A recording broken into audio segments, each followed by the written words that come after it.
What was the most uncomfortable awkward moment you ever experienced playing Dungeons and Dragons? I played while stationed on a ship, and because the group was co-ed we had to host the games in the mess decks. There was a guy working the mess decks who had a huge crush on me and was a super fundamental Christian. One day, when I got up to go to the bathroom in the middle of a game, he stopped me on my way back, grabbed my hand, and prayed for my soul because I was playing a devil's game. I yanked my hand back and said I appreciate the concern but never ever do that again, and I walked away. Thankfully he didn't try it again and was only on TAD, temporary assigned duty that every new sailor must complete. So he was sent back to his division a month later and I didn't see him again. Dodge a bullet there. An active duty fundamentalist would likely propose after about 6 seconds of eye contact. This was more than 15 years ago. Climbing up the inside of a large grain silo at night, torches in hand, we ascended towards the treasure we thought was at the top. All of a sudden a noise. I draw both of my swords, a player exclaims. Are you sure? The DM confirms. With a subtle nod from the player, suddenly the DM gets an excited look in his eye. Everyone roll a luck check. And I mean everyone. A cry of surprise goes around the table. Wait, why? We all exclaim nearly in unison. Danver drew his swords. Yeah, and? Danver was holding a torch. If he draws his swords, I have to assume that he dropped his torch in the silo. Full of very dry grain, it is now a roaring fire. Only one of us survived. It's apparently common. Common was a poor word choice. For players to try to violate other players in game, particularly with female players being the victim. Also common, the DM trying to get female players debauched by orcs or some other nonsense. One particular story was really upsetting, as the girl in question had been debauched before, so she really wasn't okay with it. She ended up leaving and everyone was pissed at the GM. Appropriately, if you're GM and you try to incorporate violation into your game without the meter consent of the players, you're freaking scumbag. I would like to say that, though it happens, it's not a thing I've ever run into and you shouldn't let it discourage you from trying DnD. I've only ever had fun and wonderful experiences, personally. Playing Numenera, a role-playing game similar to DnD but taking place in the far distant future, where ancient tech is considered magic and there's all sorts of incomprehensible crap lying in trash heaps or buried in ruins. A player got a one-time use blob of neon blue goop that, when spread on the stump of a severed appendage, grows a bright blue replacement limb. You roll a d6, and on a 1, it's half the original size. On a 6, twice the original size. Any other result and it's normal. This is obviously meant to be a replacement for a lost arm or leg, with a little extra weirdness and risk to keep things interesting. So naturally, the PC cut off his own dong, smeared the goo on the stump, and grew a foot-long bright blue dong. I dunno, mang. Sounds like he made the right choice. A player was being a dong to my wife who was new to playing. It wasn't like just him and her character not being compatible. He was outwardly doing and saying little things to pee her off IRL to where she didn't want to play anymore. I forget what it was, but he said something and I, the DM, blew the frick up at him. Most everyone else was outside smoking, but they heard and were like, WTF was that about? Cue much silence and uncomfortableness. Oddly enough, he stopped and they're cool as crap now. So, yelling works sometimes? Been building up a good relationship with an NPC over the past year. Finally roleplayed the part where I asked her to marry me. DM died on me, turns out he had just learned 1 week prior his wife wanted to divorce. Ouch. Oof. My good friend decided he wanted to do a sandbox campaign of his own making. We have the first session at my house and one of the guys that showed up was a friend of a friend that neither of us really knew well. The session gets started and already I am getting a buddy frick vibe from this guy. He's messing with other people's gear when they are asleep, calling out false alarms while on watch and generally being a prick. One of the storylines involved investigating a murder. We arrive at the murder scene and there is a charred corpse. We ask some questions and the group wants to leave. I pick an obvious action of investigating and searching the corpse. Amongst some clues, I find a +1 ring of defense. Being an unarmored monk I keep it. Buddy sucker wants to roll for it. No, we wouldn't have even found the ring if I hadn't decided to search the corpse, and it's an item I can put to use. Sorry, I know your wizard could also find it useful, but it's my find, and it's not like I found a magical double-headed battle axe and decided to keep it and not give it to the barbarian. So night comes and I pass a note to the DM that I am not sleeping during Buddy Sucker's watch, but will feign sleep.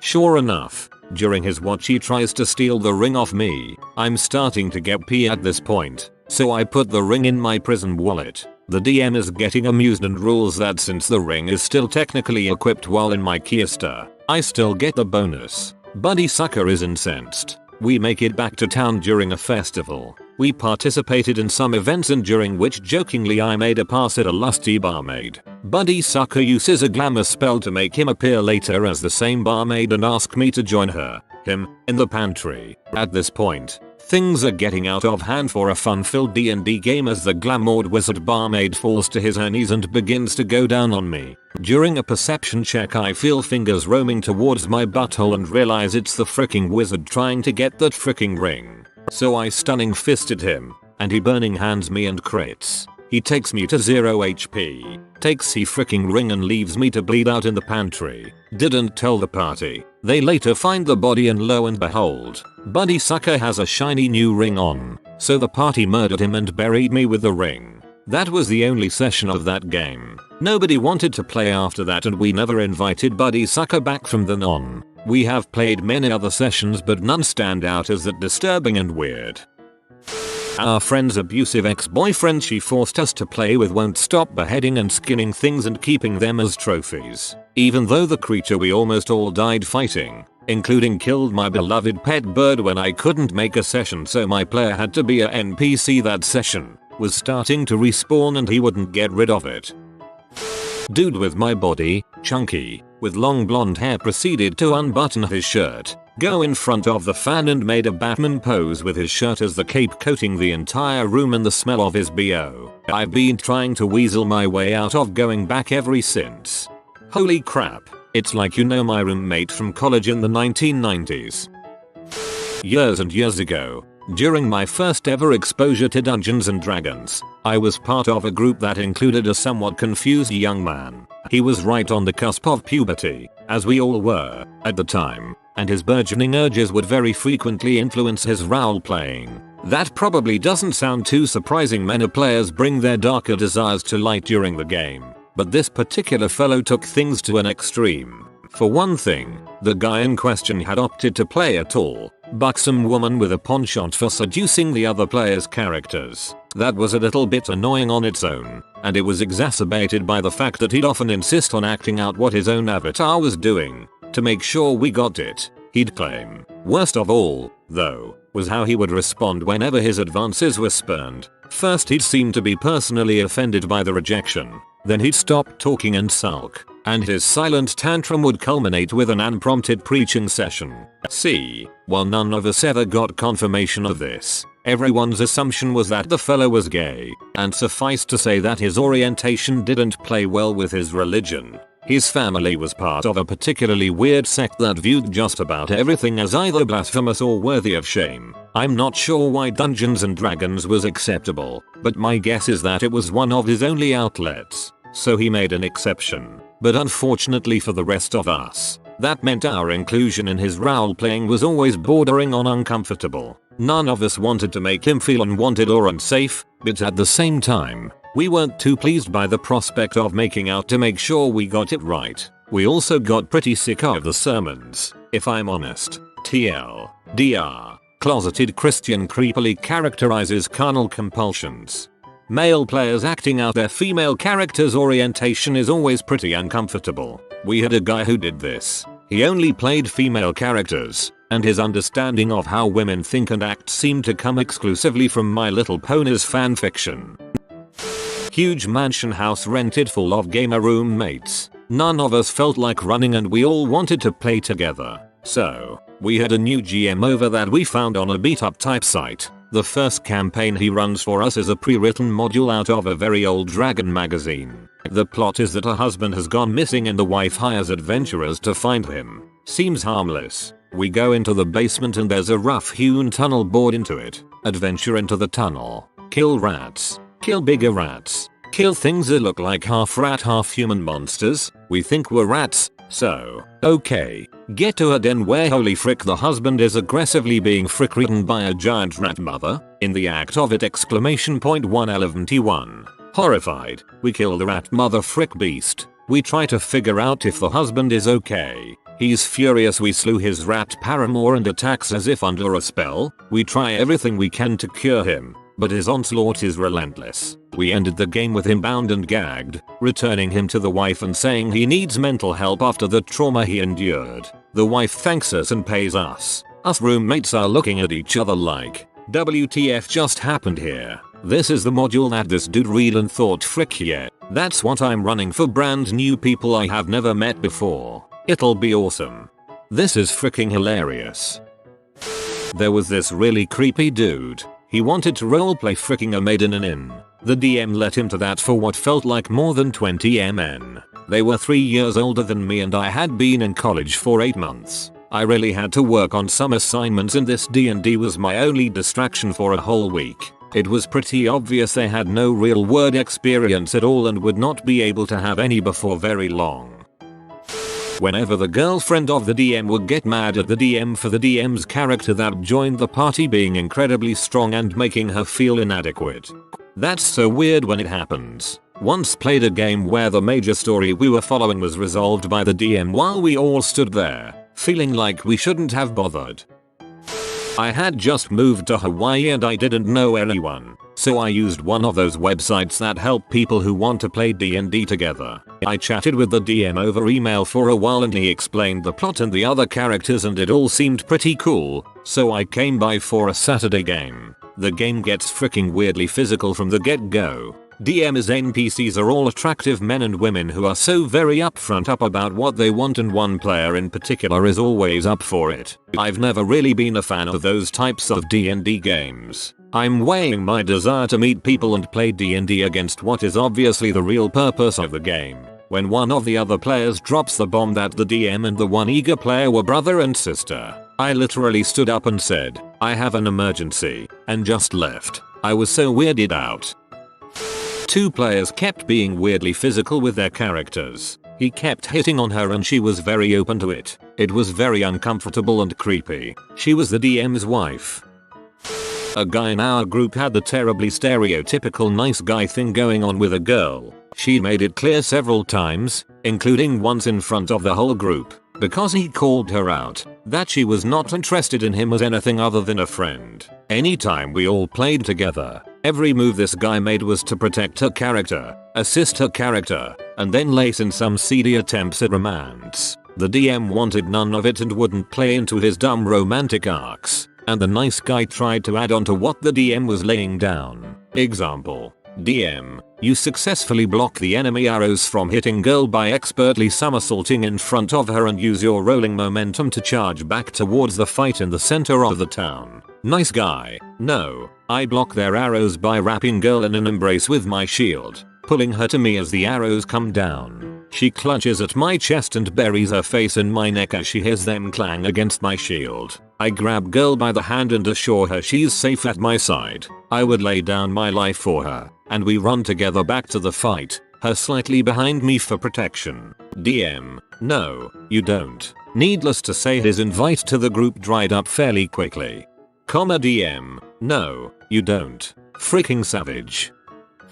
One player didn't like another player. The group was already strained, and not very fun, but holding together because we didn't want to damage friendships. Nobody in that group ought to have been friends with anyone else in the group. We were all terribly incompatible. Eventually, a snap happened. Guy 1 was DMing. Guy 2 was playing his usual min-maxed stealth rogue and demanding that everything be done his way. We sat outside a set of doors, in-game, for hours because 2 insisted we ambush the villains inside. Said villains knew we were there and obviously weren't going to walk into an ambush. DM throws us a bone after a few hours of forced stakeouts. The villains finished what they were doing, and we overhear the main one order a henchman to gather up his stuff to prepare and leave via teleport. It's clear we have to get in there and stop their evil plan right now. Guy 2 finally consents. DM draws out where the enemies are planning on firing their lightning bolts when the door opens, then asks us to position our characters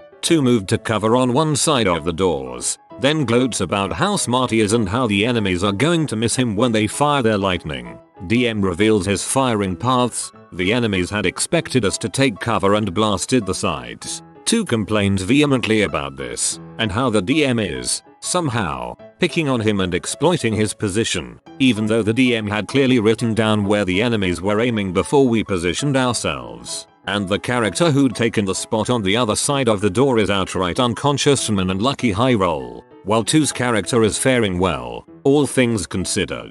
Some of us managed to insist, hey, we're fighting the main villains. Focus and get 2 to stop complaining. Unfortunately, we end up losing the fight pretty badly, since the enemies had time to cast all their long-term spells and stuff.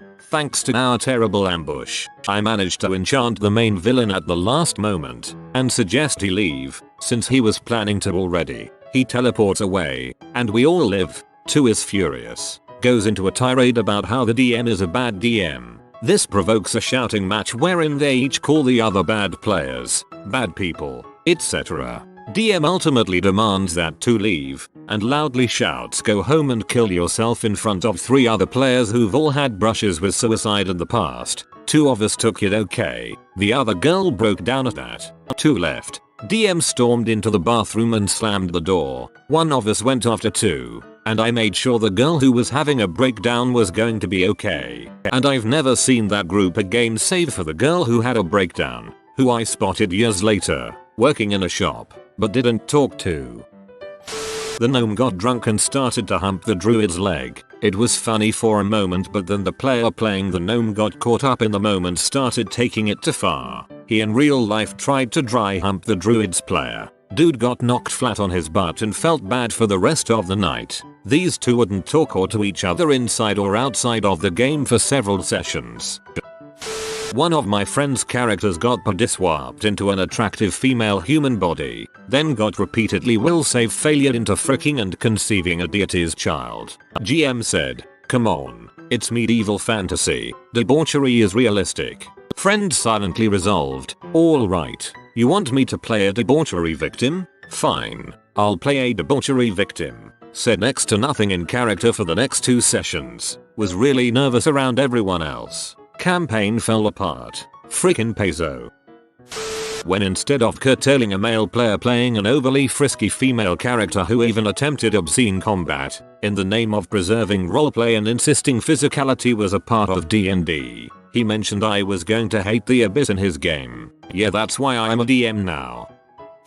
This happened about a year ago. We were all about 17, 18 and seniors in high school. Me and my group had just gotten home from a concert and decided to burn the late night D&D oil. I was DMing at the time and the party had just gotten into one of the most intense encounters yet, saving the damsel in distress who was taken by a bugbear and his crew. As the battle reached its climax, the Rouge in our group got a phone call, and he said he needed to take it. We were all a little frustrated at first, but soon he left the room and we knew something was up. About 10 minutes passed and he walked back into the room, and after he spoke you could hear a pin drop. He told us his dad had just died in a horrific car crash on the highway. He went into shock immediately after and made noises I had never heard him make. It was one of the saddest and most uncomfortable moments I've been a part of, and we haven't played since.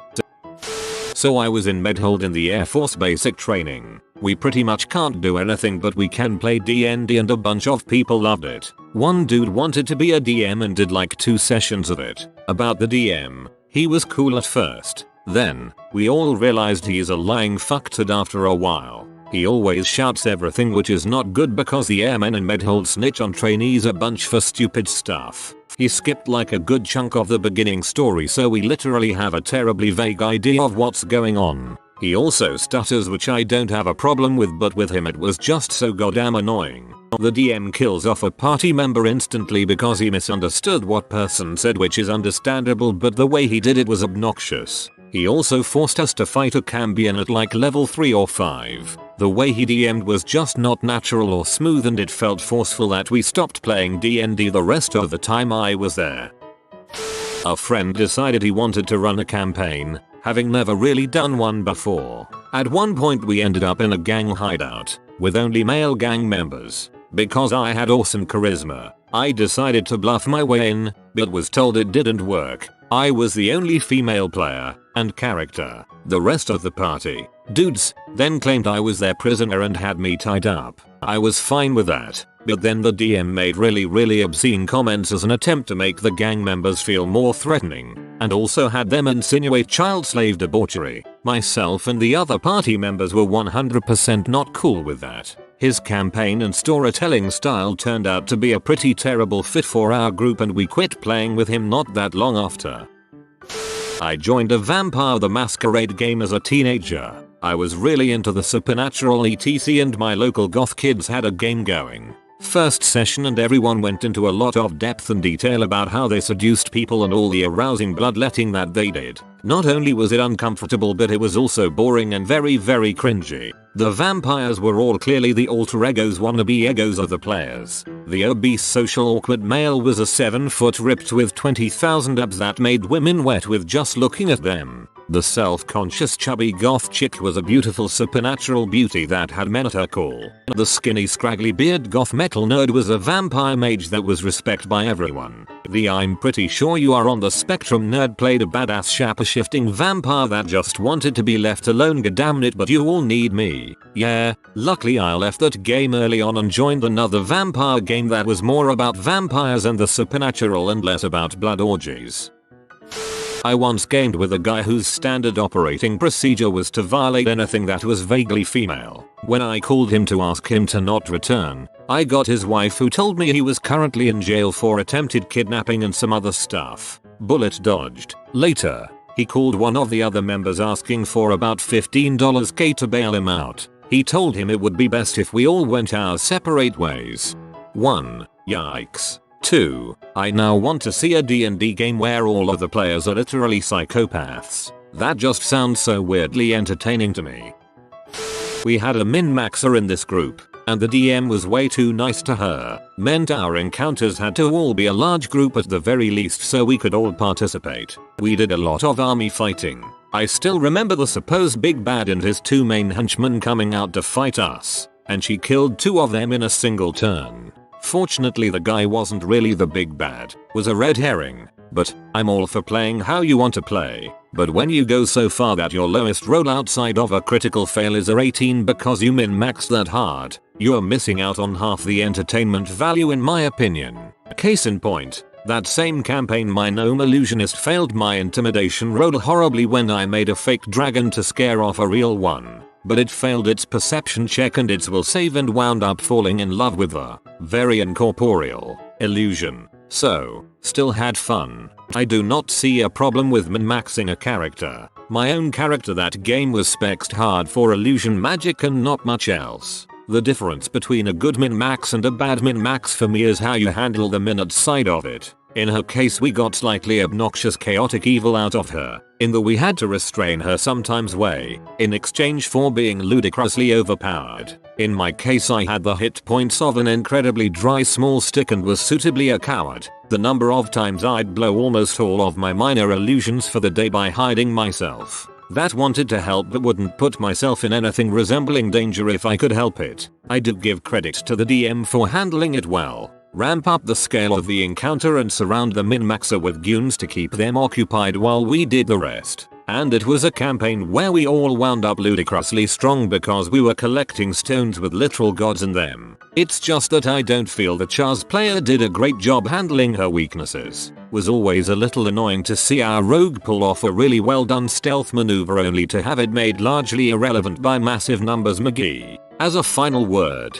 to the person asking how she had her stats arranged, I have no idea. Can't say I ever looked at her char sheet. I joined midway through the campaign so I could easily be overlooking some transformation that made them stronger, but it always felt a little overblown to me. If you are new to the channel, you can subscribe. I publish new videos every day. Until then, check another video.